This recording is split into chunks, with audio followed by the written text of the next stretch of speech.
Et salut, c'est Crypto Sultan, votre consultant en crypto. J'espère que vous allez bien. On est parti donc comme chaque jour du lundi au vendredi, vous le savez, pour un nouveau résumé de l'actualité crypto du jour en moins de 10 minutes.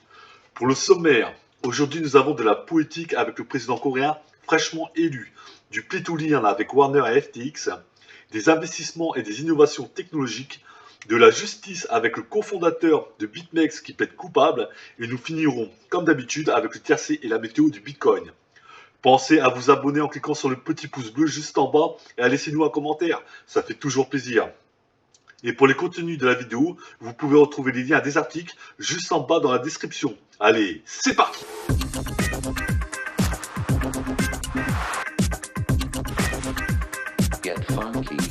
Pour commencer, la politique. La sénatrice Cynthia Lummis travaille sur le Responsable Financial Innovation Act depuis l'année dernière. Elle aborde la fiscalité et les règles relatives aux valeurs mobilières en ce qui concerne les crypto-monnaies. Elle vise à revoir la manière dont les crypto-monnaies peuvent être imposées. Le directeur de la politique de l'État de Lummis, Tyler Lindholm, a déclaré au podcast The Decrypt Daily que la loi est encore en cours de rédaction et apportera de la clarté au secteur et aux utilisateurs. L'un des plus grands objectifs est de fournir des orientations sur les gains en capital liés au minage, au jalonnement et aux dépenses de crypto-monnaies. Ce que nous cherchons vraiment à faire ici, c'est simplement intégrer les actifs numériques dans le système d'imposition, a-t-il déclaré. Pour rappel, les gains en capital représentent l'augmentation de la valeur entre le moment où vous avez acheté un actif et celui où vous l'avez vendu. A l'inverse, les pertes en capital représentent une diminution de la valeur. Les États-Unis, comme la France, imposent des gains nets sur les actifs tels que les crypto-monnaies. On reste en politique avec la Corée du Sud qui a élu Yoon Suk-yeol comme prochain président du pays. Yoon est un candidat pro-crypto qui s'est engagé à remanier les réglementations cryptographiques dans le pays. Nous devons réviser les réglementations qui sont loin de la réalité, aurait-il déclaré en janvier de cette année. Il a ajouté que la Corée du Sud devrait adopter un système de réglementation pour que le marché des cryptos n'ait aucun souci.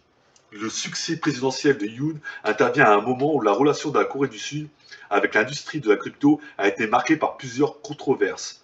En mars dernier, la AFC, qui signifie la Commission des services financiers de la Corée du Sud, a déclaré vouloir sévir contre les sociétés de crypto qui ne faisaient pas assez pour lutter contre le blanchiment d'argent. À partir du 20 avril 2021, les bourses s'exposeront à des amendes de 26 000 à 52 000 $ si elles ne signalent pas les activités suspectes ou ne tiennent pas un journal des transactions. En juin de l'année dernière, les bourses de crypto-monnaies sud-coréennes ont subi un coup de lorsque la AFC a déclaré qu'elle empêcherait les échanges croisés sur les plateformes. Il est grand temps que nous entreprenions des expériences innovantes pour améliorer notre compréhension de ces technologies futures et changer les perceptions des monnaies numériques et des NFT, a également déclaré Lee, ce qui est plutôt encourageant pour le futur de la crypto-Corée. On passe aux acquisitions et on commence avec la bourse de crypto-monnaie Upcoin qui a annoncé aujourd'hui qu'elle s'associe à Stake Accelerator et Stake Foundation pour lancer Bitcoin Odyssey, un programme de subvention doté d'un financement de 165 milliards de dollars. Le projet, financé par du capital risque, vise à propulser Bitcoin au-delà d'Ethereum en tant que blockchain de référence pour les applications décentralisées. L'idée est d'aider à apporter tous les éléments du Web3, les jeux cryptographiques, Play to Earn, la DeFi, les NFT, les DAO et les métavers sur la blockchain Bitcoin. Jusqu'à présent, Ethereum a été la meilleure blockchain pour la création d'applications décentralisées, ou DAs, mais certains développeurs Bitcoin veulent que cela change et Stack désire être la plateforme pour y parvenir. On passe avec l'échange de crypto-monnaies FTX qui tend sa portée dans le domaine du jeu en ajoutant l'ancien cadre de WB Games et de Sega, Steve Sadin, comme responsable des partenariats de jeux. FTX Gaming prévoit d'offrir des crypto-monnaies en tant que service aux sociétés de jeux existantes. Les développeurs pourront ajouter des fonctions de jeu pour gagner des tokens natifs ou des NFT. Encore FTX qui s'associe à l'un des plus grands festivals de musique du monde afin de vendre des NFT à ses 400 000 membres. Il annonce aujourd'hui un partenariat avec le colossal festival techno belge Tomorrowland. Pour rappel, Tomorrowland est un festival de musique populaire fondé en 2005 qui attire plus de 400 000 participants par an. Dans le cadre de cette collaboration, le duo mettra en place des options de billetterie en crypto-monnaie et des actifs numériques liés à Tomorrowland, selon un communiqué de presse publié jeudi. C'est excitant de voir le mélange continu de la crypto, de la musique et des événements, a déclaré le PDG de FTX, Sam Bankman-Fried. Le partenariat de FTX avec Tom Holland débutera véritablement lors du festival d'hiver du 19 mars. Encore et encore FTX qui a également annoncé qu'ils avaient FTX qui a également annoncé qu'ils avaient signé avec Stripe pour les paiements et services KYC. Stripe qui offre des services de paiement pour les entreprises Web3 ainsi que des services de connaissance du client et de prévention des fraudes. On passe à Hubble Exchange qui lève 3,3 millions de dollars. Hubble Exchange est une plateforme décentralisée de négociation de contrats à terme sur la blockchain Avalanche. Ils indiquent que les fonds serviront à la scalabilité et au développement. Visant à devenir le principal protocole de négociation de contrats à terme, Hubble Exchange a lancé son testnet en octobre et prévoit de se lancer sur le mainnet d'Avalanche en avril. Les fonds recueillis serviront à renforcer l'équipe d'ingénieurs et à poursuivre le développement du protocole avant son lancement sur le réseau principal. Pour rappel, les perpétuels futurs sont des contrats à terme qui n'ont pas de date d'expiration. La plateforme eBay montre à ses investisseurs son portefeuille numérique. Pour rappel, les portefeuilles numériques sont des logiciels qui contiennent des informations de paiement, telles que MetaMask. Le site de commerce électronique a commencé à permettre les ventes NFT l'année dernière. Le PDG de la place de marché en ligne eBay, Gianni Lanone, caresse depuis un moment l'idée d'ajouter des options de paiement. Mais la société n'a rien annoncé lors de sa journée des investisseurs cette année. Elle a toutefois présenté une diapositive de son portefeuille numérique prévu pour le deuxième trimestre. À suivre. Passons à Ethereum qui vient de franchir une étape clé, les déposants ayant ajouté 25 milliards de dollars en ETH. Pour rappel, Ethereum est la deuxième plus grande crypto-monnaie en termes de capitalisation boursière après Bitcoin. Ces dépôts, qui sont répartis en lots de 32 ETH à la fois, sont désormais des validateurs sur la blockchain d'Ethereum.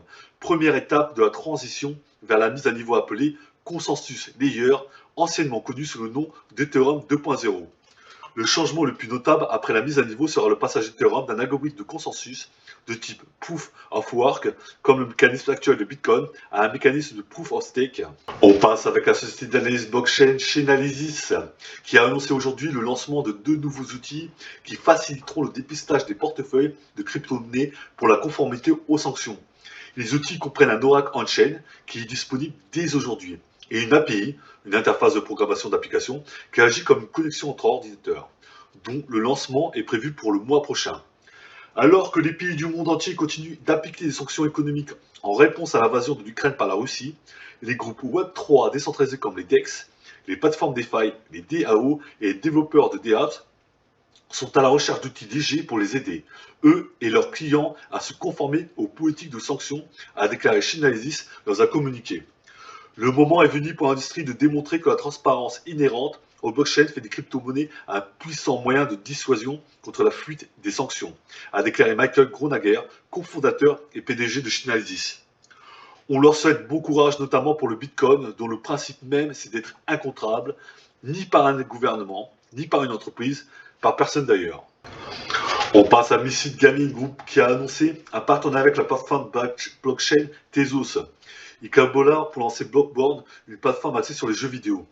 Mais contrairement à de nombreux accords crypto e-sport qui sont largement axés sur le parrainage, cette alliance verra également Misfit lancer et soutenir des jeux blockchain via une nouvelle plateforme alimentée par Tezos. Tezos qui a été nommé partenaire blockchain officiel de Misfit dans le cadre de cet accord. Misfit Gaming, qui participe à des jeux de haut niveau comme League of Legends et Call of Duty, va également rebaptiser son programme d'incubation de jeux MSF.io, doté de 10 millions de dollars en MSFest Tezos Incubator Hub. On passe à la justice avec Samuel Reed, l'un des 3 cofondateurs de BitMEX, dont Arthur Hayes et Benjamin Dello ont plaidé coupables d'avoir violé la loi sur le secret bancaire, le Bank Secrecy Act des États-Unis. Samuel Reed a maintenant rejoint ses cofondateurs, en admettant qu'ils ont amené BitMEX à violer les lois contre le blanchiment d'argent qui régissent les institutions financières opérant aux États-Unis, a déclaré le procureur américain Damian Williams. À suivre. Et on passe tout de suite au tiercé crypto. Aujourd'hui en tête de la course et largement premier, nous retrouvons Stex avec une superbe performance de 28,56%. Le crypto à l'acronyme STX fait partie des monnaies virtuelles ayant connu une flambée importante ces dernières années. Le projet principal de Stex est de rendre Bitcoin programmable. En deuxième position et pour la troisième fois consécutive sur le podium, Zcash finit la course avec un bond de plus 11,58%. Pour finir ce trio gagnant, nous nous trouvons eCash avec plus 10,50%. l'eCash est la version rebaptisée de Bitcoin Cash ABC qui est elle-même une bifurcation de Bitcoin et de Bitcoin Cash. Passons à la météo du Bitcoin. La journée a été très mal commencée avec une pluie battante sur le Bitcoin de minuit à 6 heures du matin. En effet, le Bitcoin est passé de 42 000 à 39 150 $ en 6 heures avec 2 orages consécutifs au cours de la nuit. Au petit matin, le Bitcoin prenait à se lever avec cette nuit terrible de moins 2850 points et restait donc assis sur ses fesses dans un canal horizontal pour le reste de la journée. À noter une petite peur à 14h30 quand une bougie rouge baissière de moins 740 points en 10 minutes est passée par là. Heureusement, elle a vite été amortie en 2 heures et on a pu de nouveau vers 16 heures et le reste de la journée se maintenir juste au-dessus des 39 000 $. Le robot trading de Crypto Sultan a une variation d'un peu moins de 1000 points pour aujourd'hui. Je vous rappelle juste que vous pouvez toujours acheter des NFT pour nous soutenir et notamment le bien-être animal sur notre plateforme cryptohorse.org. Du coup, ça sera tout pour ce résumé de l'actualité crypto en moins de 10 minutes. J'espère que les informations sont toujours claires et n'hésitez pas à poser des questions dans les commentaires. J'espère que ça vous a plu. Prenez soin de vous, prenez soin de vos proches et on se dit à demain pour une nouvelle vidéo de l'actu crypto.